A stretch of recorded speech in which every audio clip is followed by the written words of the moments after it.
Whoops. Sorry. Hi, I'm Batman. And as you can see, I've had a hard day at work. Fighting crime just doesn't pay as well as it used to. So I've had to take on a second job to pay for my freaking Batmobile, which takes up too much petrol. Yeah. Telemarketing isn't all it's cracked up to be, people. Don't do it. In any case, as you can understand, I need to relax. Do you know what I like to do to relax? I like to read. Yeah, reading's good. And tonight, I'm going to share with you one of my classics. That's right, The Three Little Pigs.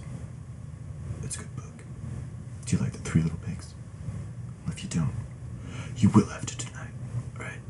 I promise you. Alright, let's get into it.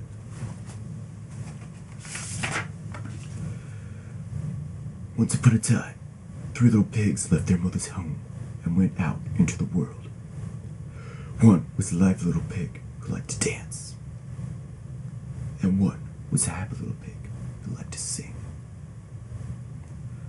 And one was a smart little pig who remembered that the wolf was always about. Smart pig. Soon, the little pigs met a peddler hauling straw. The first little pig said, "Please, sir, give me some straw so I can build my frickin' house." The peddler gave him some straw, and the little pig built his house. But straw is flimsy, so the little house was not sturdy. The second little pig waited until the peddler hauling sticks came along. "Please, sir," he said, "give me some sticks so I can build my wooden house." The peddler gave him some sticks, and the second little pig built a house. But some of the sticks came loose.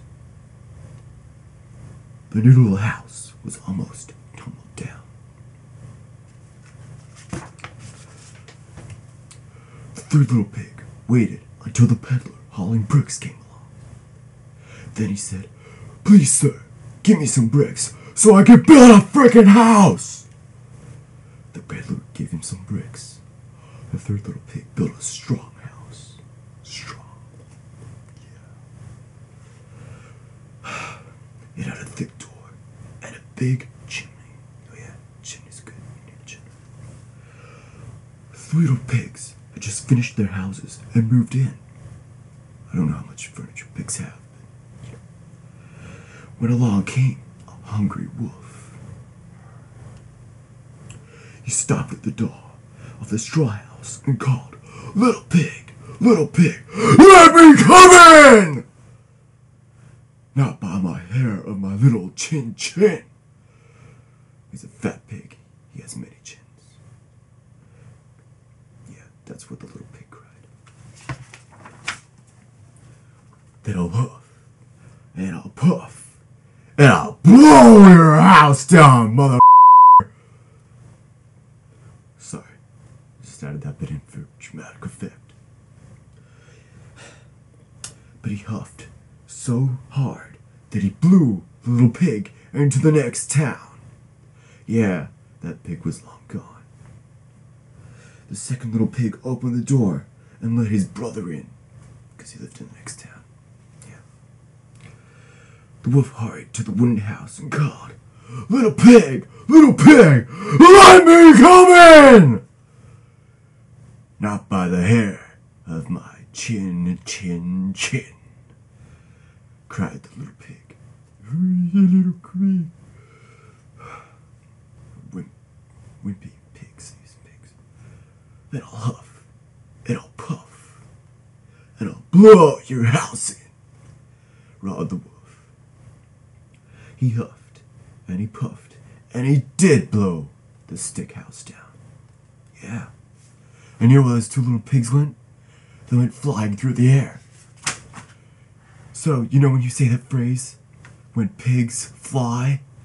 Well, that day, two pigs did fly. Yeah. Alright, let's get back into it. That was just the point my opponent was making. Alright.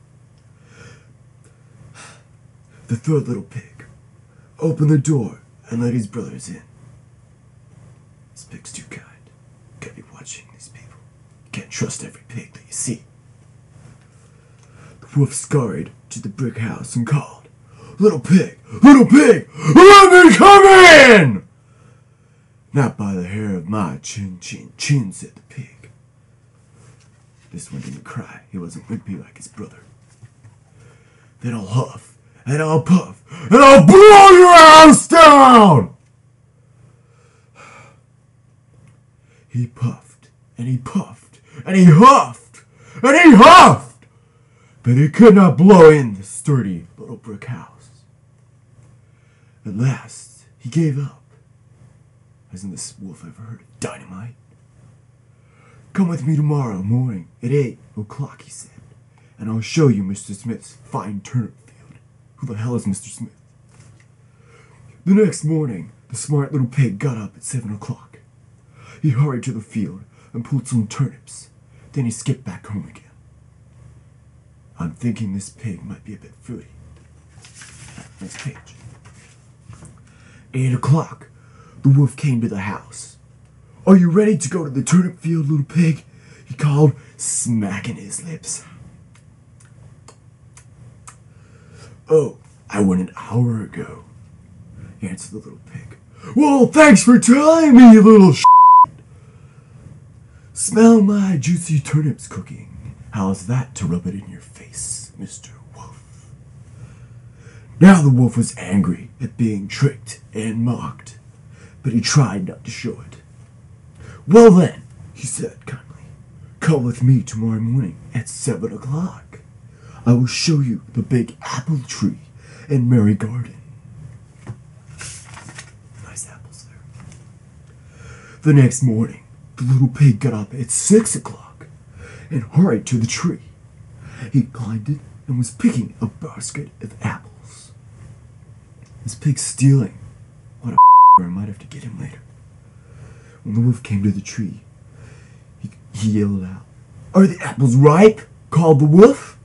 "Yes," said the smart little pig. "I will throw one down to you." I don't like the sound of this. The little pig threw the apple far, far from the tree. It rolled across the grass to a distant corner of merry garden and nestled there in a hard-to-find spot. While the wolf was chasing it, the smart little pig jumped out of the tree and scurried to his brick house. This pig is smart. He's smart. He's got the smarts. The next day, the wolf came to the house again. "Little piggy," called, "come to the fair with me tomorrow morning at 6 o'clock. We will have a fine time seeing the sights." The next morning, the pig got up at 5 o'clock and trotted off to the fair. He saw all the sights. He even brought a butter churn. What the is a butter churn? He was on his way home when he saw the wolf coming toward him. The little pig hopped into his churn and began rolling like a little fat boy. You have seen plenty of those. Over and over. Down the hill, he rolled right past the frightened wolf, who had never seen a butter churn. That makes two of us, Mr. Wolf. He rode right down to the door of the little brick house. The next day, the wolf came to the house. He told about the round thing that had frightened him. That doesn't even make sense. This book doesn't make sense. They have lines in it that doesn't make sense. Alright, let's get on with it. "Oh," laughed the little pig, "that was my butter churn. When I saw that you were coming, I jumped into it and rode home safely." Smart pig. The wolf gnashed his sharp teeth in anger. "You have tricked me many times, but you will never trick me again, little pig," he roared. "I am coming down the chimney to eat you." That's a smart wolf. Quickly, he scrambled up the roof, onto the brick house, and made his way to the chimney. "I'm sorry, but there seems to be a page missing. I am not happy. I'm gonna get the son of a bitch who stole it."